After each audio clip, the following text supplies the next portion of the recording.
For generations, people have questioned whether women can play chess at the same level as men. Well, Grandmaster Divya Deshmukh is giving clear answer to that question at currently ongoing 2025 Fide Grand Swiss tournament with a stellar 2650 rating performance.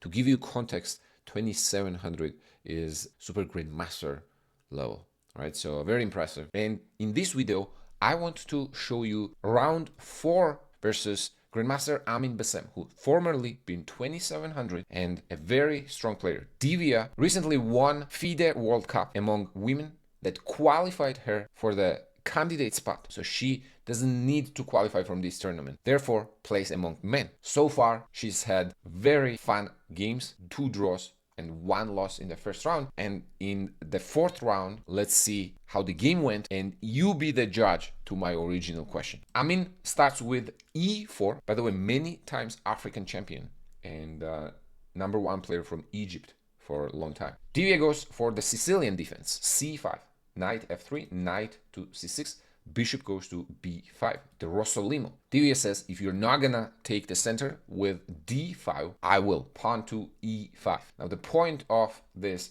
is if you take on c6, d takes c6, and if knight takes e5, there will be queen d4 attacking this knight and the pawn.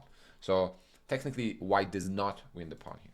c3, a6, kicking the bishop away. Now if you do still want to go for this pawn, this time there will be queen g5, hitting the knight and the pawn. Bishop retreats back to a4, b5, bishop retreats back to c2, and knight goes to f6. Now from Rossolimo, we have transposed to very similar style of position as Spanish, so-called Ruy Lopez opening.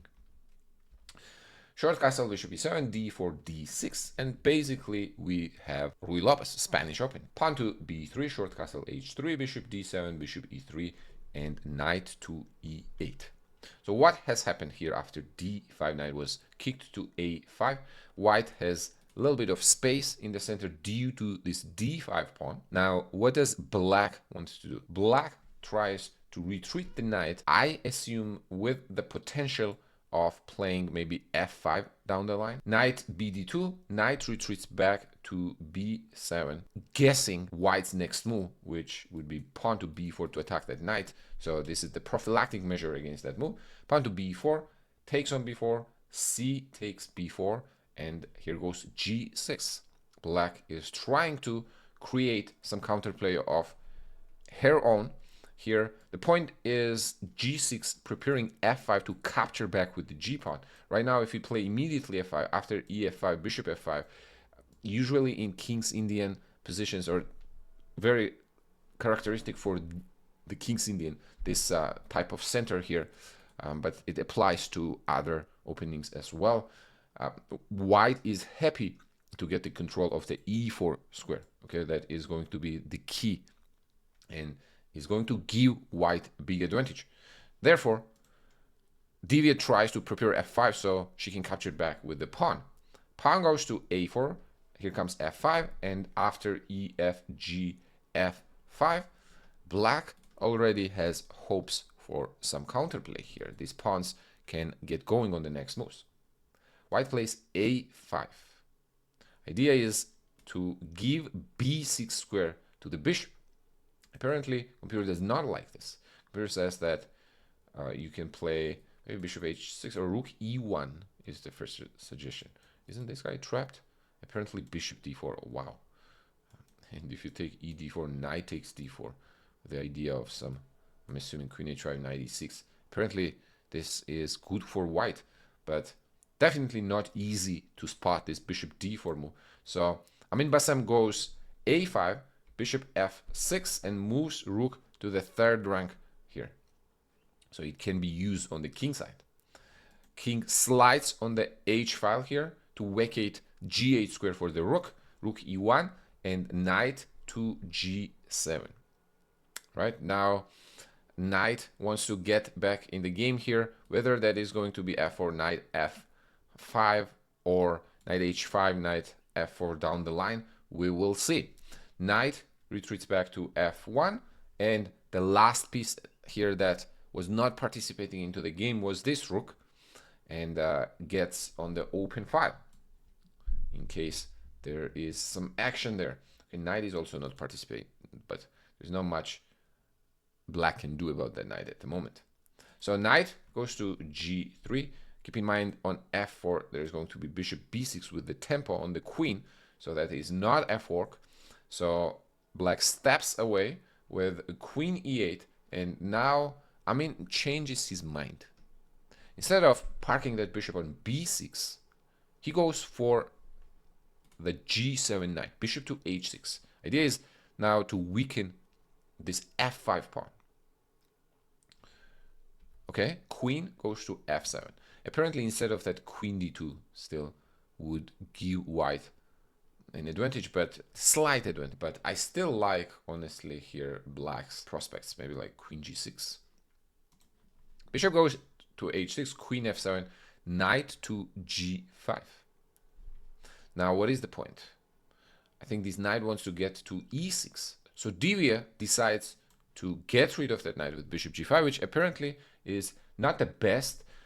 Queen to g6 would be preferred here. Simply take back and maybe bring the knight back, like let's say if you play h4, bring the knight back to d8, potentially to f7, also to cover this e6 square. So yeah, I think knight d8 actually to cover the e6, and then we can kick this knight away with h6. That would be better, but bishop g5 is also very understandable, not wanting to have the knight land on e6 in the first place. Bishop takes g5, pawn goes to f4. Now knight to e4, bishop goes to f5, and bishop f6. We have first serious inaccuracy of the game. Why is that inaccuracy? Now that is going to force some trades. Apparently computer suggestion is g4, but again, that is not an easy move to find here. And I'm assuming if we take, then a rook gets in, or rook f3. Save me trouble, please. So bishop to f6, queen g6 now. Okay, there's gonna be some threats if you don't take. Also, just simply take on f6. Bishop takes g7, queen takes g7. Now white goes g4, because if you take, then rook comes in. So obviously black does not want to take there and activate the rook. Goes rook c4. That's where that activation of the rook came in handy. That's why you want to have as many pieces included in the game as you possibly can.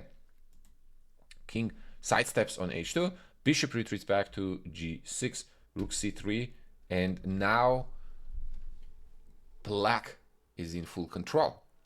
There was no obviously like capturing. There was a pin on the g file. Black has targets on the b4 pawn. This c2 bishop is loose, and potentially knight may become the loose. King is somewhat here exposed, so black is having a lot of fun. White tries to trade this rook, but obviously that is not what black wants. Black takes on b4, and rook to c6, attacking these two pawns. Now black goes f3. Okay, let me get my eyes on that white king. Knight to g3, a little bit of a panic here. Both players are under time scramble here, so queen to c1 would be better, apparently not allowing queen to get active, but knight g3 also looks like a reasonable option to want to land on f5 maybe on the next move. But the reason why this was a miss is now the king is going to be left alone in view of this rook and the queen. Okay, so how do we open the king up? That's right, rook takes g4, sacrificing the full rook. The point is, after h takes g4, queen h6 check, and that is actually what happened in the game. Now white is forced to chuck some pieces on the h file here with knight to h5, because if king goes back to g1, then queen h3, and that's going to be unavoidable mate. I guess queen f3, but that just drops the queen. So knight h5, now bishop captures it, and keeping rook is on the c6, not c7 here, so you can't hit the h7 here. So bishop takes h5. Now again, king is in a very difficult situation here. Queen c1. White would love to trade queens, but obviously that is not in black's interest. Rook to f4, and after checks here, black hides from the white checks with the cross check of its own, with bishop f7 check, and after king g3 here comes another very precise move, queen g5. I'm not sure if I would give this move the brilliancy, because I think it seems pretty straightforward, but it is the only reasonable here option to immediately basically wrap things up here. And the point is, now the g4, there's a checkmate threat. Okay, so bishop has to defend it. Now knight gets into the game here from c5, knight to c5. White, what else is white to do here? So decides to take on c5 and then try to get this d pawn going. But after bishop h5, there are too many attacks on the g4 pawn, and king is way too weak here to survive. Okay, so after rook g1, bishop g4 happens there, and after king f3, black simply wins the rook. You do have to trade the queens here, otherwise your king is going to get mated, and you may have hopes of promoting here, but the final finesse is rook f5 check, getting back on time to stop this pawn, and remaining whole lot of material ahead. So white resigned.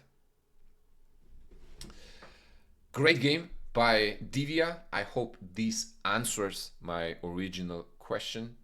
Girls definitely can ball, and she is already up about 10 points of rating against a very strong, like 2650 competition. So that's like rating performance of 2642. All right, I hope you enjoyed the game. Let me know if there are games that you want me to cover, and I will see you in the next one.